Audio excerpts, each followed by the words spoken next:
PME, je m'appelle Julie Sanson et Moi, je m'appelle Nadège Comte. quel est votre métier? Je suis éducatrice spécialisée. D'accord. Et en quoi consiste-t-il En fait, on dit éducatrice spécialisée, mais on n'est pas vraiment spécialisé dans quelque chose. C'est un métier où on peut travailler avec beaucoup de public, à la fois des enfants, des adultes. On peut travailler en foyer de l'enfance, on peut travailler dans le handicap, on peut travailler dans tout ce qui est plutôt maladie psychique, avec des femmes battues, avec des personnes toxicomanes, etc. Moi, je travaille avec des enfants qui sont en difficulté ou porteurs de handicap. Je suis spécialisée plus dans les troubles du spectre autistique. Et moi, je travaille en CMPP. Avant, j'ai travaillé 14 ans en institut médico-éducatif. Donc là, en établissement pour enfants porteurs de handicap. D'accord. Est-ce que vous pouvez nous décrire une de vos journées type? Une journée type au CMPP. Alors, j'ai des temps en séance individuelle avec des enfants sur des apprentissages, soit des apprentissages plutôt cognitifs, soit sur des apprentissages de la vie courante, parce que les enfants porteurs d'autisme ont du mal à rentrer en relation, à discuter avec les autres, et du coup c'est quelque chose qu'ils doivent apprendre par rapport à des enfants classiques qui eux ont acquis le regard, les choses comme ça. Donc il faut leur apprendre où placer leur regard, comment utiliser leurs mains dans l'échange, voilà, tout ça, ça s'apprend. Donc je vais avoir des temps de séance individuelle comme ça. J'ai des temps aussi avec plusieurs enfants en groupe avec d'autres professionnels comme une orthophoniste, une psychologue ou un psychomotricien. Au CMPP, il y a vraiment plusieurs corps de métier. Et là, on va travailler en groupe. Moi, je vais plus trop travailler les règles, les interactions.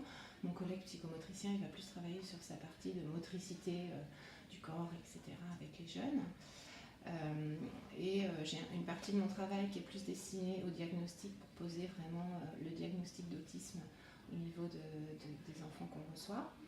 Et une dernière partie où là je vais plus aller dans les écoles, voir un petit peu, ou dans les familles, voir un petit peu comment ça se passe, comment on peut aider pour que l'enfant s'intègre mieux, comment on peut travailler avec l'AESH qui suit l'enfant pour donner des outils, ou avec l'institut, ou avec les professeurs, ça dépend de l'âge de l'enfant.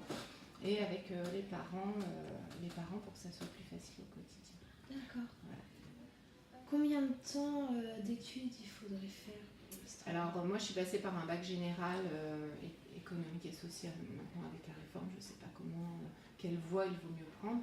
Et avant j'ai pas voulu passer le concours. Je voulais déjà être éducatrice mais j'ai pas voulu passer le concours en sortant du bac parce que j'étais pas mûre, j'étais pas prête. J'ai fait un DUT de gestion pendant 2 ans. J'ai eu un DUT de gestion qui me sert dans la vie de tous les jours. Mais, voilà. Et après, j'ai passé le concours. Et le concours, on peut le passer juste après le bac, en fait. Et après, il y a 3 ans d'études après le concours pour préparer le diplôme d'État. Mais sur les 3 ans, il y a quasiment la moitié en stage et la moitié en études en école d'éducateur. Et sans être malpolie ou gênante, quel est votre salaire Là, je suis à 16 ans d'ancienneté. Notre salaire, il est basé par rapport à une grille. Donc, qu'on soit un homme ou une femme, la parité, elle est là. Déjà, c'est important parce que selon les métiers, ça ne fonctionne pas comme ça. Et à 16 ans d'ancienneté, on est environ à 2000 euros net à peu près. D'accord. Bah, merci de bien avoir voulu qu'on vous interviewe. Je vous en prie.